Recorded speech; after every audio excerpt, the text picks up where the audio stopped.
그럼 구체적으로 납입자본이 어떻게 발생되는지, 그러니까 주식회사가 어떻게 성립되는지 이 내용을 보도록 하겠습니다. 그러면 자본은 크게 납입자본, 이익잉여금, 기타 자본 요소로 구분된다 말씀드렸고요. 그 중에 납입자본이 생기는 것은 주식을 발행해서 자본금이라는 것이 생기는 거죠. 지난 시간에 봤듯이 자본금은 우리 회사 액면 단가 곱하기 발행된 주식 수. 그래서 액면 단가 곱하기 발행된 주식 수 하면 그것이 자본금입니다. 그 자본금. 자본금은 주주한테 입금된 금액이기 때문에 가장 주식회사 자본의 기본이 되는 겁니다. 기본이. 주식을 발행하게 되면 이 자본이 증가 또는 뭐 처음 발생되겠죠. 이때 주식을 발행하는 형태는 크게 액면 발행, 할인 발행, 할증 발행 세 가지로 구분됩니다. 이거 우리가 어디서 본 적이 있죠. 앞서서 부채 중에 사채를 공부할 때 사채도 액면 발행, 할인 발행, 할증 발행 했습니다. 사채의 액면 이자율과 유효 이자율과의 관계에 따라서 그 두 이자율이 같을 때 액면 발행, 차이가 날 때는 할인 발행 또는 할증 발행해서 그 할인 발행 시에는 사채 할인 발행 차금이라는 사채 차감적 평가 계정 썼고요. 할증 발행 경우에는 사채 할증 발행 차금이라는 사채의 부가적인 평가 계정을 썼습니다. 마찬가지로 주식 발행 경우에도 유가증권이니까 우리 액면 금액하고 실제 발행되는 발행 금액하고 관계에 따라서 우리가 세 가지로 구분이 되겠습니다.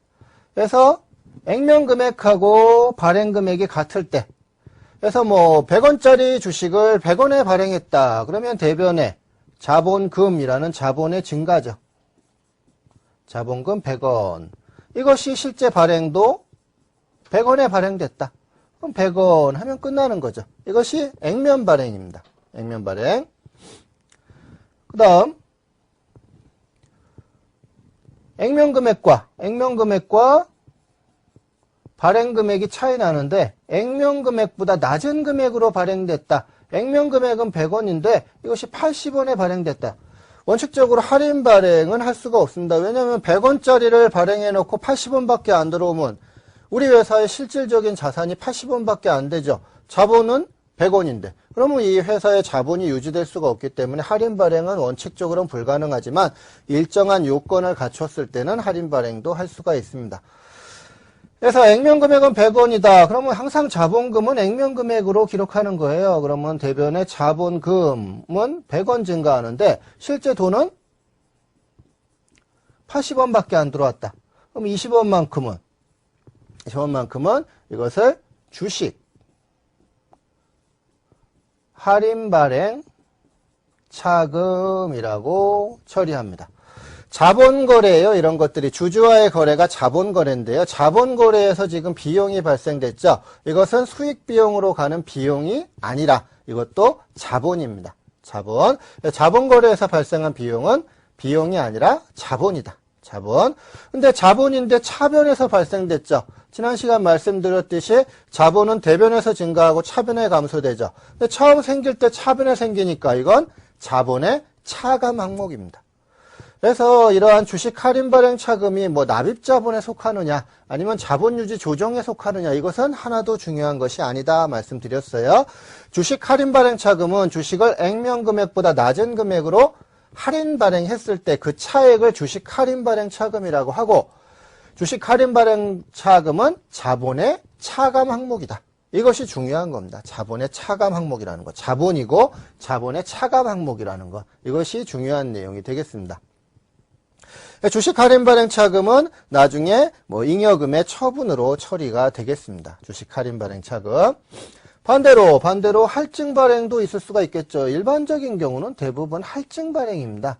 그래서 액면은 100원인데 이것을 액면 금액보다 높게 발행했을 때 뭐 우리 회사가 뭐 신기술이 있다. 뭐 나중에 회사가 커나갈 것이다. 이런 때는 뭐 3배수, 5배수 이렇게 발행을 하는 겁니다. 그래서 3배수, 100원짜리를 뭐 300원씩에 발행을 했다.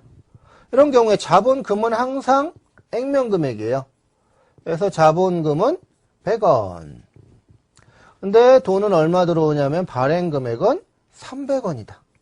자본거래에서 수익이 생겼죠. 차익이 생겼죠. 이것도 마찬가지로 수익이 아니라 자본으로 처리한다. 이것을 주식 발행 초과금이라고 부릅니다. 주식 발행 초과금 200원. 자본거래에서 생기는 차손은 비용이 아니고 자본이었죠. 마찬가지로 자본거래에서 생기는 차익도 수익이 아니라 자본입니다. 대변에서 발생됐으니까 자본의 가산 항목이죠. 주식 발행 초과금은 주식을 액면금액보다 높게 할증 발행했을 때 그 차익을 주식 발행 초과금이라고 부르고요. 자본의 가산 항목이다.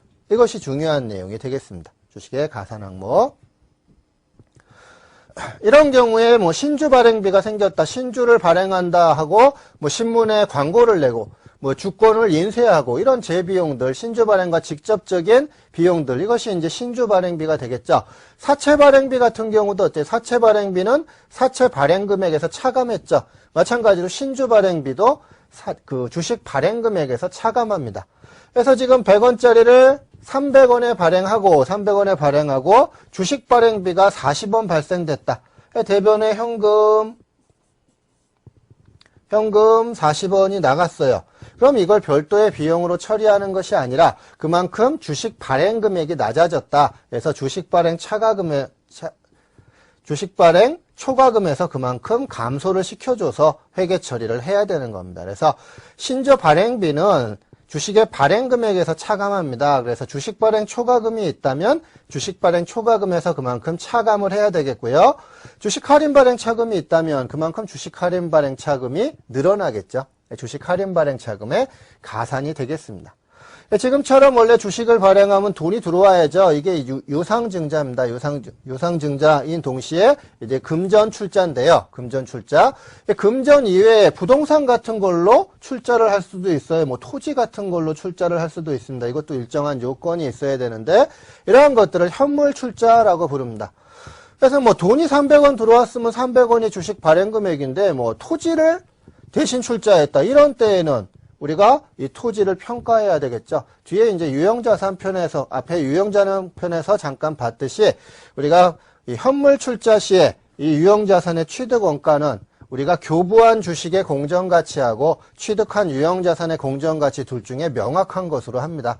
그래서 이게 뭐, 예를 들어, 뭐, 발행의 주식의 공정가치, 그 다음에 토지의 공정가치 둘 중에 명확한 것이 400원이다. 그러면 400원이 공정가치가 되는 거죠. 이 토지의 유형자산의 취득원가가 되는 거고요.